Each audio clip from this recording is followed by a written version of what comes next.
कि आम आदमी पार्टी जब प्रेस कॉन्फ्रेंस करती है तो आधी बार खबर ये होती है कि हमारे किसी नेता पर ईडी की या सीबीआई की रेड पड़ी है, और इस बात के भी अब आप लोग अभ्यस्त हो चुके होंगे कि ईडी और सीबीआई की रेड आम आदमी पार्टी के नेताओं पर इसलिए नहीं पड़ती है कि उन्होंने कोई गुनाह किया है, बल्कि इसलिए पड़ती है क्योंकि उन्होंने बीजेपी में शामिल होने से इनकार कर दिया है।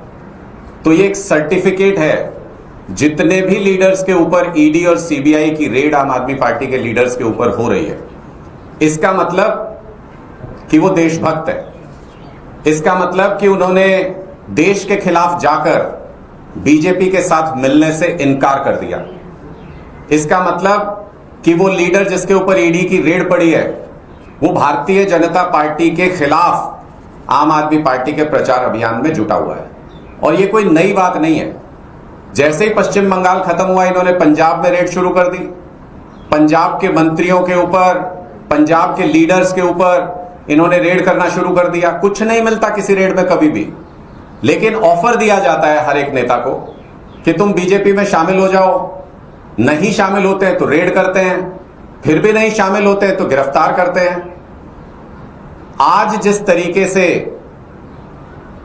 आम आदमी पार्टी के गोवा में सह प्रभारी सिंगला जी के यहां पर रेड हुई है, वो स्पष्ट तौर पे ये बताता है कि गोवा के अंदर आम आदमी पार्टी का चुनाव प्रचार अभियान जोर शोर से चल रहा है और भारतीय जनता पार्टी उस चुनाव प्रचार अभियान से डर गई है, घबरा गई है।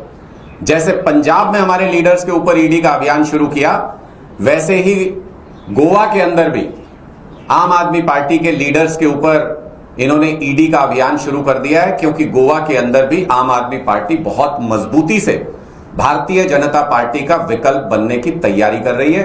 लोगों के बीच जाकर के गोवा में भारतीय जनता पार्टी की सरकार को एक्सपोज कर रही है और लोगों का मन धीरे धीरे आम आदमी पार्टी की तरफ मुड़ रहा है। ये एक पैरामीटर भी, एक लिटमस टेस्ट भी है। जिस भी राज्य में हमारे नेताओं के ऊपर ईडी और सीबीआई के हमले शुरू हो जाएं, तो समझ लीजिए कि वहां के लोगों ने आम आदमी पार्टी को पसंद करना शुरू कर दिया है और वहां पर तुरंत ईडी और सीबीआई को भेजा जाता है कि हमसे पॉलिटिकली नहीं संभल रहा है। बीजेपी के लोग कहते हैं कि हमसे पॉलिटिकली नहीं संभल रहा है, तुम जाके किसी तरीके से ईडी और सीबीआई तुम इस मामले को संभालो। किसी भी पुराने केस में किसी को भी गिरफ्तार करके कुछ भी इल्जाम लगा देना और उनको बदनाम करने का प्रयास करना, ये ईडी का मॉडस ऑपरेंडी हो गया।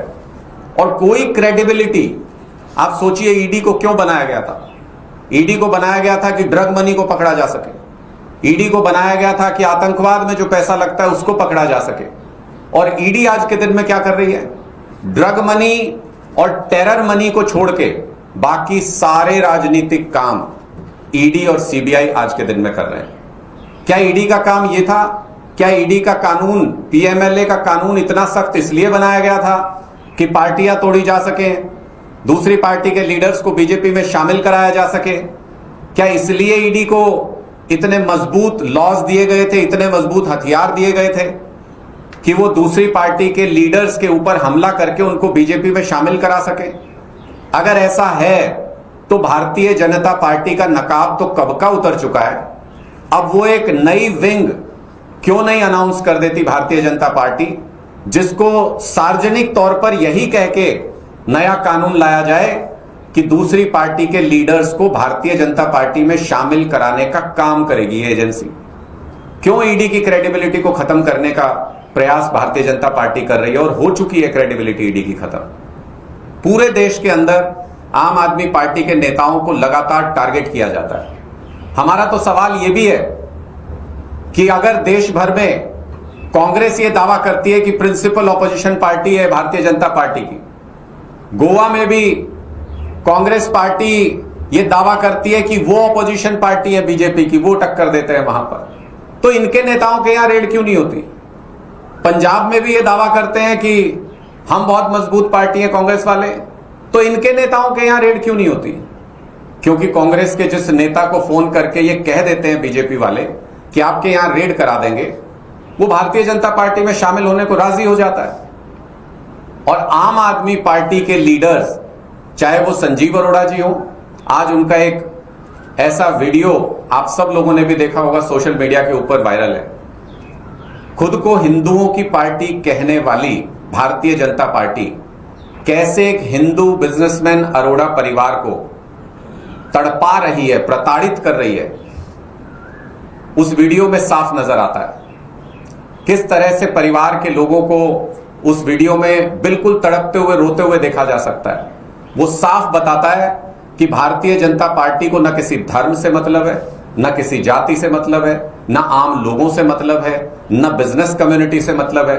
इनको सिर्फ और सिर्फ अपनी राजनीति से मतलब है। जिस तरह से सिंगला जी के यहां पर रेड हुई, उनको गिरफ्तार करने की खबरें आ रही हैं, जिस तरह से संजीव अरोड़ा जी को प्रताड़ित किया जा रहा है और जिस तरह से बाकी बिजनेस परिवारों को प्रताड़ित किया जा रहा है, वो साफ तौर पर यह दिखाता है कि मोदी सरकार सिर्फ अपने कुछ मित्र बिजनेसमैन की सहयोगी पार्टी बन करके रह गई है और बाकी कोई भी अगर पॉलिटिक्स में इन्वॉल्व है बिजनेस फैमिली से, तो उन सभी को प्रताड़ित करने का काम बीजेपी की सरकार कर रही है। हमारा साफ तौर पे बीजेपी से और मोदी जी से यह कहना है कि अगर आप में हिम्मत है और अगर आपको लगता है कि आपकी पॉपुलैरिटी आज भी बची हुई है जमीन पर, तो राजनीतिक तौर पर मुकाबला कीजिए, वोट के जरिए सीधे तौर पर मुकाबला कीजिए आम आदमी पार्टी का।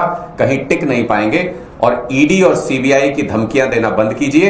ईडी और सीबीआई से हमारे लोग डरने वाले नहीं है।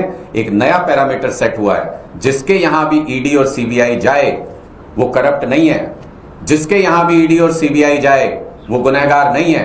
आज के दिन का पैरामीटर यह है कि ईडी और सीबीआई मोदी सरकार में जिसके यहां जाए वो कट्टर देशभक्त व्यक्ति है, वो देश के लिए लड़ रहा है, देश के लिए सिद्धांतों की लड़ाई लड़ रहा है और भारतीय जनता पार्टी उसे अपने लिए, बीजेपी के लिए काम कराना चाहती है। यह आज के दिन की सच्चाई बनकर रह गई। आपके कोई सवाल है तो